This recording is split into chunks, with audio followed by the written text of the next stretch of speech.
Шығыс Қазақстан облысы Көкпекті ауданы Миролюбовка орта мектебі 9 сынып Мусина Алуа. Абай Кунанбаев. Өлең сөздің патшасы сөз сарасы. Өлең сөздің патшасы сөз сарасы, қиыннан қиыстырар ер данасы.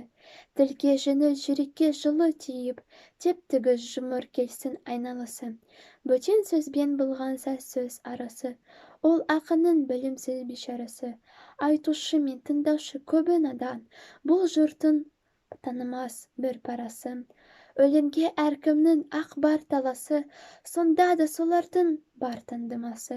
Іші алтын, сырты күміс, сөз жақсысын, қазақтың келестері қай баласы. Бұрынғы ескі беді тұрсам барлап, мақалдап айтады екен сөз қосарлап. Ақындары ақылсыз қанадан келіп, көр жерді өлең қыпты жоқтан қармап.